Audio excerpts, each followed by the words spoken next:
નમસ્તે, જય શ્રી કૃષ્ણ. આજે છે ગુરુ પૂર્ણિમાનો દિવસ, એટલે કે અષાઢ સુદ પૂર્ણિમા પૂનમ અને ગુરુવારનો દિવસ. અને આજે હું અહીંયા આવ્યો છું અનન્યા કોલેજ ઓફ ફાર્મસી. અહીંયા ફાર્મસી કોલેજમાં અમે ગયા વખતે પણ ગુરુ પૂર્ણિમામાં યજ્ઞ કરવા આવ્યા હતા, અને આ વખતે પણ એમના પ્રિન્સિપલ સરનો ફોન હતો કે ગયા વખતે જે રીતથી યજ્ઞ કર્યો હતો એ રીતથી આપણે આ વખતે પણ યજ્ઞ કરવાનું છે.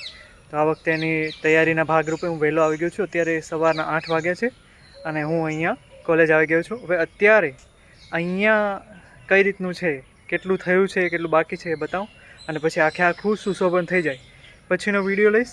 અને યજ્ઞ વખતે પણ કોઈને કહીશ કે એ વિડીયો ઉતારી દે.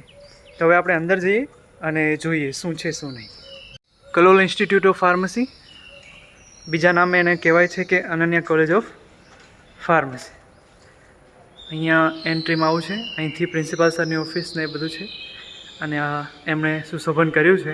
હજુ આમાં ઘણું બધું થશે, પણ તોય છતાં જોઈએ.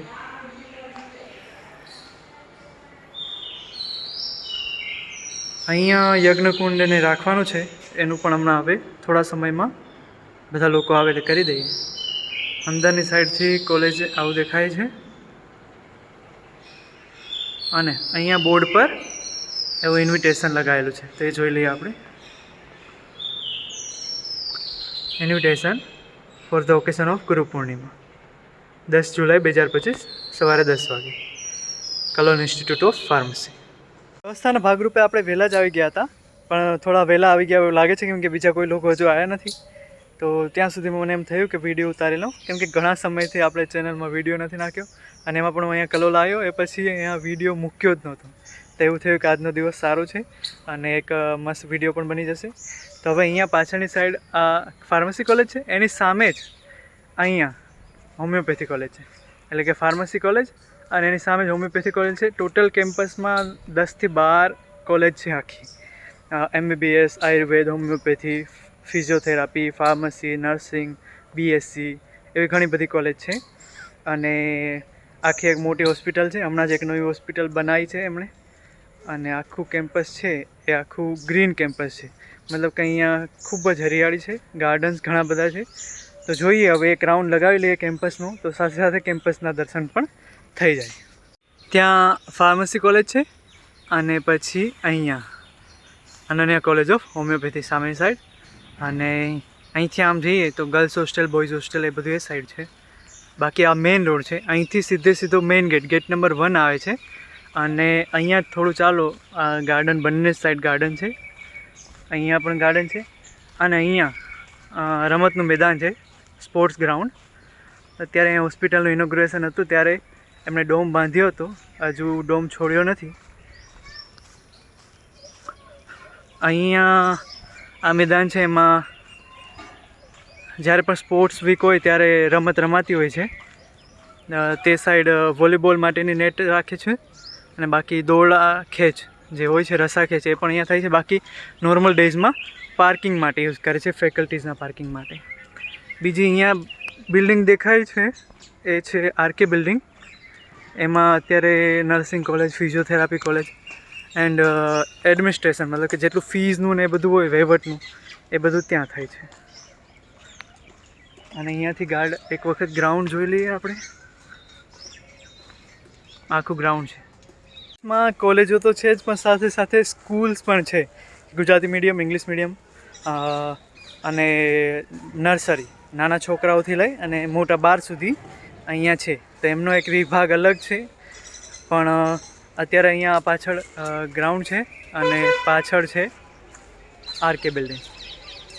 આ RK બિલ્ડિંગ છે, એને RK બિલ્ડિંગ કહેવામાં આવે છે, જે મેઇન બિલ્ડિંગ છે જ્યાંથી બધું બિઝનેસ એડમિનિસ્ટ્રેશન થાય. પછી આ એ જ રોડ છે, 1 નંબરના ગેટવાળો. પછી અહીંયાથી ગ્રાઉન્ડમાં જવા માટેનો રસ્તો છે. અને સામેની સાઈડ આ રસ્તો જાય છે 3 નંબરના ગેટે. એ આખો 3 નંબરનો ગેટ સ્કૂલવાળાઓ માટે જ છે. સ્કૂલ માટેનો આ બાજુમાં જે લાઈન છે એમાં C બિલ્ડિંગ અને D બિલ્ડિંગ એ 2 બિલ્ડિંગ સ્કૂલ માટેની છે. અને અહીંયા સ્કૂલના છોકરાઓ અત્યારે એમને PTનો લેક્ચર હશે તો એ કસરત કરી રહ્યા છે. તો આ RK બિલ્ડિંગ અહીંયા બહુ લાંબી છે, અહીંયા પૂરી થાય છે. અને એની બાજુમાં નવી બનાવેલ છે MBBS કોલેજની બિલ્ડિંગ, બહુ મોટી બિલ્ડિંગ છે. અને અહીંયાથી પછી આગળ જઈએ તો ગેટ નંબર 1 ત્યાં કેન્ટીન છે, અને પછી બાજુનો રોડ જે સ્કૂલવાળો હતો ત્યાં આગળ આયુર્વેદ કોલેજ, આયુર્વેદ હોસ્પિટલ, અને પછી અહીંયા સ્કૂલ આવી જાય છે બંને. તો જેટલું થોડા સમયમાં બતાવી શકતો તો એટલું મેં બતાવ્યું છે. ઓલમોસ્ટ બધું કવર કરી દીધું છે. અને અહીંયા કેમ્પસમાં એવું છે કે રોજ ને રોજ કંઈક ને કંઈક કામ ચાલતું જ હોય છે એમ. કઈ બિલ્ડિંગ બનતી હોય છે, ક્યાંય રિનોવેશન થતું હોય છે. એટલે કોઈ દિવસ આખું 365 દિવસ આખા વર્ષમાં ક્યારેય પણ કામ અટકતું નથી. એનું કામ ચાલુ જ હોય છે. અને અત્યારે વહેલો આવ્યો છું એટલે સ્ટુડન્ટ્સ દેખાતા નથી. બાકી અહીંયા ઘણા બધા સ્ટુડન્ટ્સ મતલબ કે અવર જવર થતી હોય છે બ્રેકના ટાઈમમાં અને છૂટતી વખતે. પણ અત્યારે સમય હું વહેલો આવી ગયો એટલે ઓછા સ્ટુડન્ટ દેખાય છે. અને સારું છે કે મને વિડીયો ઉતારવા માટે સાચો સમય મળી ગયો, કેમ કે પછી બીજાનો વધારે અવાજ આવે અને મારો ઓછો અવાજ આવે. અત્યારે પક્ષીઓના અવાજ વચ્ચે હું એક બોલું તો મારો એકનો જ અવાજ આવે, બાકી પક્ષીઓનો અવાજ બેકગ્રાઉન્ડમાં જતો રહે. એટલે આ હતું કેમ્પસનું આખું. હવે આપણે આગળનું ડેકોરેશન કરીશું એ હું બતાવું છું. ડેકોરેશન કરીને ફરી એક વખત એ જ ફ્રેમ, પણ હવે ડેકોરેશન સાથે. તો અહીંયા એમણે સરસ મસ્ત મોટી ગણપતિ ભગવાનની રંગોળી દોરી છે. અને રંગોળીમાં એમણે બીજા કલર નથી પૂર્યા છે. એમણે ફૂલ અને ફૂલની પાંદડીઓનો ઉપયોગ કરી અને એમણે એમાં રંગોળીના કલર પૂર્યા છે. અને આગળ અહીંયા બેઠક વ્યવસ્થા, અને પછી એની આગળ યજ્ઞકુંડની આસપાસ બધું ડેકોરેશન કર્યું છે સુશોભન. અને પછી ભગવાન ધન્વંતરીનો ફોટો અને માતા સરસ્વતીનો ફોટો, અને ઉપરનું ડેકોરેશન. અને આ આયુર્વેદિક યાગના દ્રશ્યો કે જે અમે યજ્ઞ કરાવ્યો છે એમના દ્રશ્યો, એમના ટીચર્સ અને બધા છે એમાં આહુતિ આપે છે. અને પછી આ આરતીના દ્રશ્યો કે છેલ્લે યજ્ઞ પૂરો થયો પછીની જે આરતી હતી એમાં આરતી કરતા હતા ત્યારના આ દ્રશ્ય. આરતી અને યજ્ઞના વધારે પડતો વિડીયો લેતો નથી, જસ્ટ ખાલી દેખાવ માટે લીધો છે કે હા, કે આપણે એક ફ્રેમ એડ કરી શકીએ એના માટે. હવે અત્યારે 12:15 જેવું થઈ ગયું છે અને અત્યારે યજ્ઞ પૂરો થઈ ગયો છે. પ્રસાદી પણ અમે લઈ લીધી છે અને હવે ત્યાંથી અમે નીકળી ગયા છે. મસ્ત એવો અનુભવ રહ્યો આજે. અને હવે હું અહીંથી કોલેજ જાઉં છું, મારી કોલેજ. તો ત્યાં પણ સુશોભનને કર્યું છે, તો એ પણ હું બતાવી દઉં કે કેવી રીતની ભગવાનને સુશોભન કર્યું છે અને ત્યાં શું નજારો છે એમ અત્યારે. તો એ આપણે જોઈ લઈએ અને પછી આ વિડીયો પૂરો કરીશું આપણે.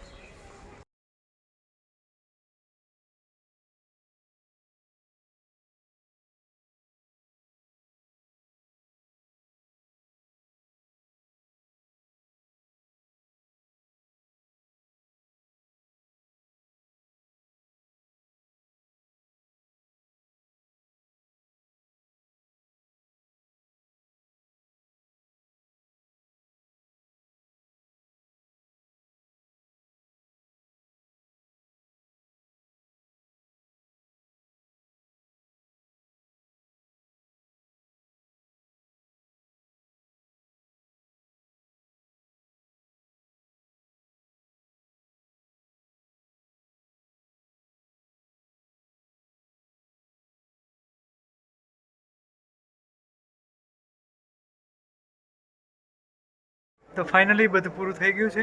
હું ફરી વખત અહીંયા આવ્યો હતો કોલેજ, ફાર્મસી કોલેજ. અને આ હવનકુંડ લઈ લીધું અને આ ભગવાનનો ફોટો હતો એ મારો છે, મેં લઈ લીધો. અને હવે હવનકુંડ દઈ દઈશું અને આ યજ્ઞનો બ્લોગ અહીંયા પૂરો થાય છે. થેન્ક યુ જોવા માટે, અને ફરી મળીશું આપણે કોઈ એક નવા બ્લોગમાં. ત્યાં સુધી આવજો. જય શ્રી કૃષ્ણ. તમારું અને તમારા પરિવારનું ધ્યાન રાખજો.